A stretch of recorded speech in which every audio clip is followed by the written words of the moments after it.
There are 5 things that the church is supposed to do. It's not many.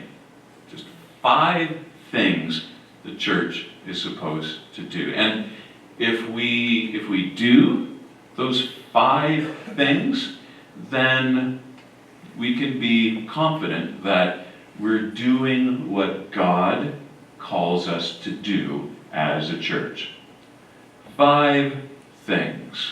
Now, I'll give them to you quickly. We gather for worship. This is what we're doing right now. 1. We reach out to the community to provide care. We reach in to the congregation to care for one another. We teach and learn, that strong foundation to stand on. And we are in the community and we have some good news on our lips. 5 things. And if you can't remember those 5 things that I told you, then just any Sunday morning, just open up the announcements, and there you'll see all of the announcements organized according to those 5 things, which also allows you to track which of those 5 things are we doing lots of, and which of those 5 things are we not doing lots of. So where do we need to grow? 5 things. We do those 5 things, and as a church, we can sleep well at night. Unless, of course, somebody comes and knocks on our door and says, I need 3 loaves of bread. And then we do one of the 5 things that the church does. Not only does the church do those 5 things, but each and every one of us in the congregation, we have those same 5 things, those 5 muscles that if we're to grow in our next steps in our journey, in our spirituality, we gotta fine-tune those 5 things. The last few weeks, we've been talking about one of those 5 things. We've been talking about the reaching out. The church reaching out from within itself, beyond its walls, into the community, into the world. So the last couple Sundays, we've been talking about what's happening in Ukraine and how it intersects with our lives here in Strathroy, Caradoc. We've talked about Canadian Food Grains Bank, its work in Ethiopia, and how that intersects with what we do here. So we've been talking about one of those 5 things, outreach. And so we're going to continue talking today about that outreach. And we're going to talk about truth and reconciliation. But before we get to that, let me tell you why we're going to talk about it this week. Some of you may know that part of what Patty Barata does in the office is part of her time is devoted to building partnerships in the community with Strathroy United Church and other organizations in our region, in our area, in our town, who are also, wonderful partners for working towards the common good. When we were doing the interviews for hiring, as soon as I heard that was something that was a passion for Patty, I was sold. And so over these few years that Patty and I have been with you, one of the things that she does is she continually nurtures the connections that we have in the community. Stuff that so many of you also do, but reaching out. So she always has that on her mind.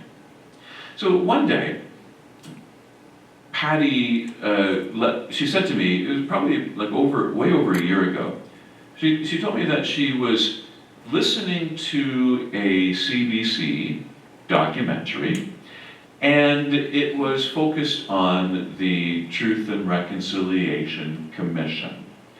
And we'll talk a bit more, as I said, about Truth and Reconciliation Commission.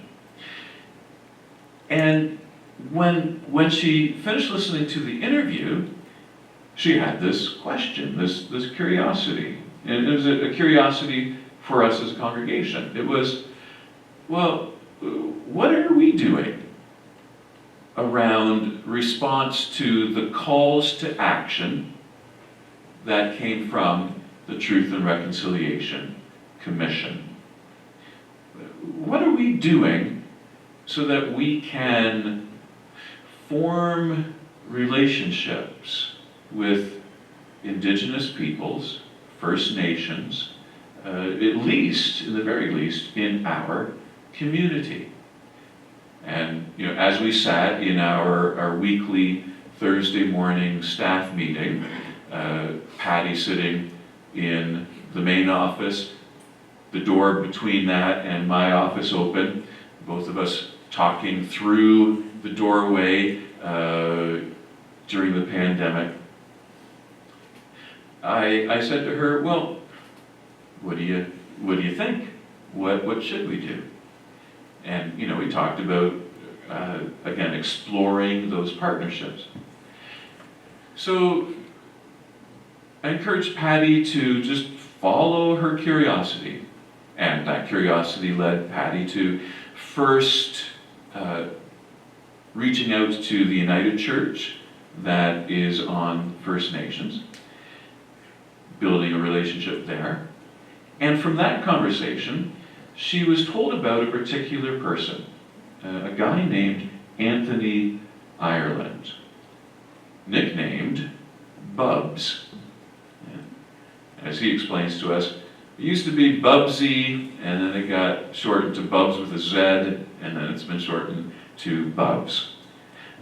I think, so you can see here on the map that we have a number of First Nations in our area. Maybe hard to see, but you'll see that Oneida Nation is there, and it's next to Muncie, Delaware, First Nation. And Patty's curiosity connected her, as I said, to this guy, Anthony Ireland.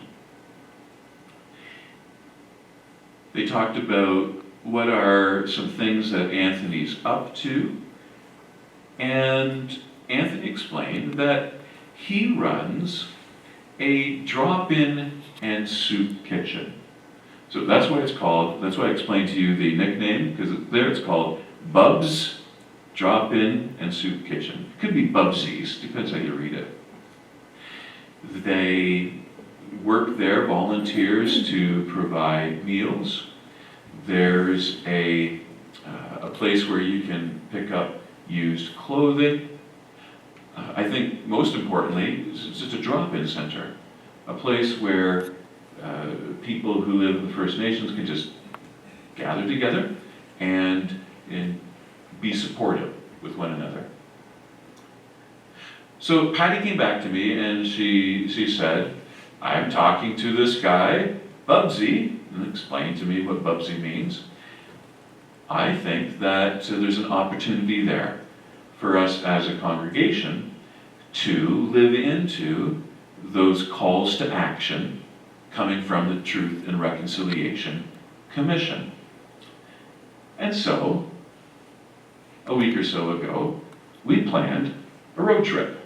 She got a hold of Anthony, who, and I tell this part of the story so that you can appreciate the sort of the distance, the effort that Anthony put into connecting with us. She got a hold of Anthony, who had just got out of hospital, for some fairly serious stuff, and was quite agreeable to meeting with us there at the drop-in center to get a tour. We figured that was a first step that we could take, Patty and myself, on behalf of the congregation, to explore, is there something here that we can live into? So we went on a road trip, and of course, as you know, I get to drive lots of places in my job as minister. For Patty in the office, I had to explain to her, oh no, road trip is on company time. We're not going to do this outside of your work hours. So she was a co-pilot. We went out to First Nations there, to Bub'z's drop-in center and soup kitchen, where Anthony met us out front, hot day, smile on his face. And we went in, and not only did we see the facilities that he had, we got to talk with him to find out what he's up to. He showed us the inside of, it's really just a basic shed, and on one side of it, there's the drop-in center, places to gather. There's a pool table there, so I knew immediately that, it's a fun place. And through another door on the other side, there were tables and shelves with clothing that people had donated, items on the shelf. And that was an important piece for Patty in her searching around, because Patty had become aware that in Strathroy, Caradoc, that Salvation Army, if I understand correctly, will be winding down its thrift shop in order to do other things. But so where then can there be a thrift shop that can serve our larger region? So there was something equivalent to that there. And then, into the back, there was a full-on kitchen there, because at one time, Anthony ran a restaurant out of that area. And then some storage space. But Anthony was very passionate about what he can do in his community to provide support, practical, hands-on support. He explained that when he offers a meal, he said, once we had a turkey dinner, and I know a lot of you understand what goes into making a turkey dinner. He said the lineup, there'd be 500 people, and the lineup would just go on forever to get in. He talked about his own shift in food philosophy, wanting to move to plant-based menu. Talked about where he's sourcing, for example, the ingredients for salads. And so in that conversation, we were able to ask, if we could support you in any way, what could we do? And that leads to sort of the practical stuff that I want to talk a bit about today. You've already seen that there are the bins there. For folk at home who can't see it, one has Community Food Drive for Oneida Nation of the Thames, tooth and hygiene items. The one on the other side is Community Food Drive for Oneida Nation of the Thames, non-perishable foods.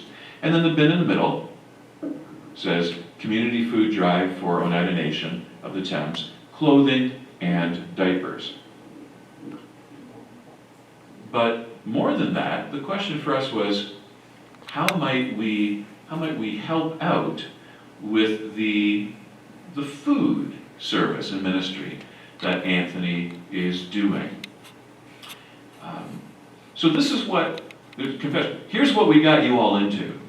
Okay? To set up actually, I'll come back to that later. We'll hold you in suspense. I want to just read here the goals that are listed here for Bub'z. Move here so I can read it. So Bub'z Drop-In and Soup Kitchen is accomplishing big goals. Feeding hungry bellies, no matter where you're from. A judgment-free space to connect. Trying to get meals to seniors and members with disabilities. Donation hub for those needing it. And then looking at some future events.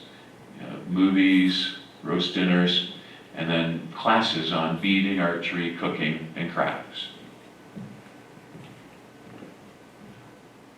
Here's what I noticed about Anthony. You know, in the scripture passage that I just read where it says, do not bother me, like in the parable, there's the person who's sleeping, their children are all tucked in, and the neighbor comes by and says, I have a need. I've run out of bread. I need some help. And in the parable, from within the house, the words come, don't bother me. I've already locked the door. My kids are sleeping. Don't wake them up. I can't give up. I can't get up. I can't help you. Anthony's like the opposite of that. One of those attitudes where, okay, you need something? I'll get out of bed and I'll see what I can pull together. You need some support? I'll offer you that support. That's the kind of stuff that impresses me. I've been talking about Truth and Reconciliation Commission, and some of you may not be aware of what it is. Very much in brief, following the, years ago, the disclosures of abuse in residential schools here in Canada. And if you're United Church, you understand that the United Church of Canada ran residential schools in various parts of Canada, as did some of the other major churches in Canada. But following those disclosures and other issues related to Indigenous peoples in Canada, Truth and Reconciliation Commission was set up, modeled after the similar approach to Truth and Reconciliation in South Africa. That Truth and Reconciliation Commission heard the stories of survivors of residential schools, brought those stories together, and among other things, drafted a sizable list of recommendations called Calls to Action. A list of ways that not just Canadians, but Canadian institutions can respond in concrete, practical ways to our Indigenous neighbors.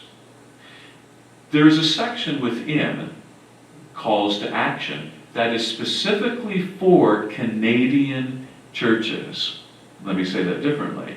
There's a section in the Truth and Reconciliation Calls to Action specifically for us as a church. I'm going to say that again. There's a section in the Truth and Reconciliation Calls to Action specifically for Strathroy United Church. I'm going to say that again. There's a section within the Truth and Reconciliation Commission, a call to action specifically for me and you as the church.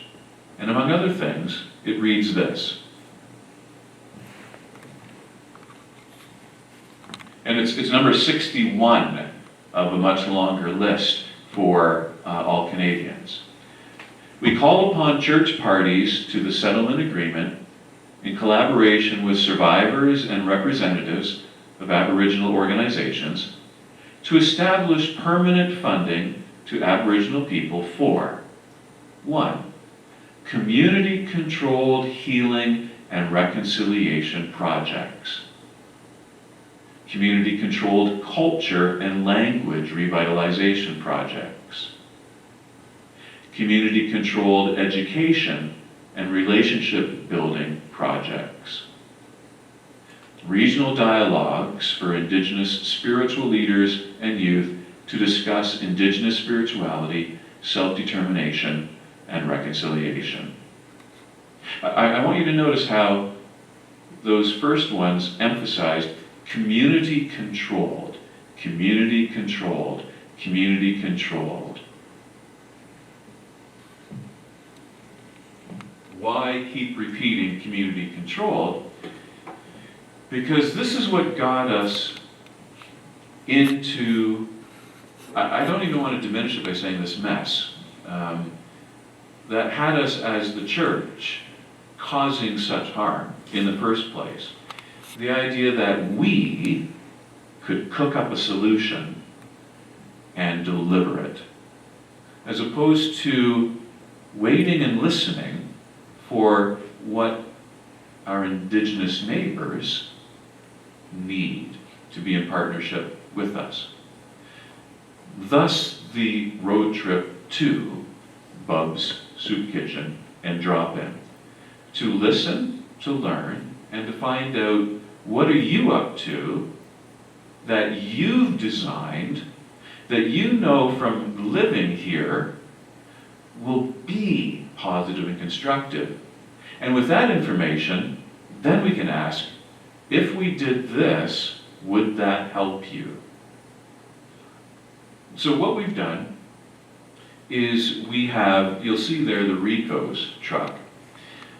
Patty was in contact with Rico Foods, which is one of the few places where Anthony will sometimes source his supplies.